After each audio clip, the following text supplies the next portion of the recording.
ప్రభువైన యేసుక్రీస్తు నామములో మీకు సమాధానం కలుగునుగాక. షలోమ్. ఈ ఉదయకాల సమయం కొరకు యోహాను సువార్త 14వ అధ్యాయము 18వ వచనము. మిమ్మును అనాథులుగా విడువను. దేవుని నామానికి స్తోత్రం కలుగునుగాక. కుటుంబాల్లో మీరు గమనించినట్లయితే భార్య భర్తను పట్టించుకోదండి. కొన్ని కుటుంబాల్లో భర్త భార్యలను పట్టించుకోరు. మరికొన్ని కుటుంబాల్లో భార్యాభర్తలు ఇరువురు కలిసి పిల్లలను పట్టించుకున్నటువంటి పరిస్థితి ఉందండి. ఈరోజు మీరు పిల్లలు గమనించండి, తల్లిదండ్రులను పట్టించుకున్నటువంటి స్థితిలో ఉన్నారు. కుటుంబంలోనే ఉంటూ ఉన్న, ఇంటిలోనే ఉంటూ ఉన్న అనాథగా జీవించేటటువంటి వారు చాలామంది ఉన్నారు ప్రియులారా. అనాథాశ్రమంలో ఉన్నవారు మాత్రమే అనాథులు కాదండి, అందరూ ఉన్నా కూడా అనాథలుగా ఉన్నటువంటి వారు మన చుట్టూ చాలామంది ఉన్నారు ప్రియులారా. డిప్రెషన్లో ఉన్నటువంటి వారు ఉన్నారు, విడువబడినటువంటి వారు ఉన్నారు, ఎవరు పట్టించుకున్నటువంటి వారు ఉన్నారు. అయితే ఉదయకాల సమయంలో ప్రభు మీకు ఇస్తున్న శ్రేష్టమైన వాగ్దానము, నేను మీకు తోడుగా ఉన్నాను, ఒక తల్లి మిమ్మల్ని ఆదరించినట్లుగా నేను మిమ్మల్ని ఆదరించుతున్న దేవుడు వాగ్దానం చేస్తున్నాడు. దేవుని స్తోత్రం కలుగునుగాక.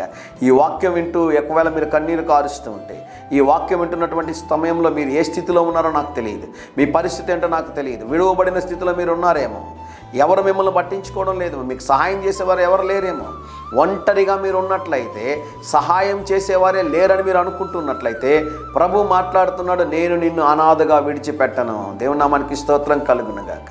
ఒకరోజు యేసు ప్రభు దగ్గరికి శిష్యులు వచ్చి ఒక మాట అడిగారు, అయ్యా మాకు ప్రార్థన నేర్పించండి. ఏమని ప్రార్థన చేయాలి మేము? తండ్రి మాకు ప్రార్థన నేర్పించండి అని అడిగారు. ఇజ్రాయెల్ దేశంలో మనం గమనించినట్లయితే ఒలీవల కొండ దగ్గరికి మనం వెళ్ళేటప్పుడు ఆ కొండ యొక్క ఆరంభంలోనే ఈ ప్రాంతం ఉంటుంది. యేసు ప్రభు పరలోక ప్రార్థన నేర్పించినటువంటి స్థలం. అనేక సందర్భాల్లో నేను అక్కడికి వెళ్ళాను, దేవుడు కృప చూపించారు.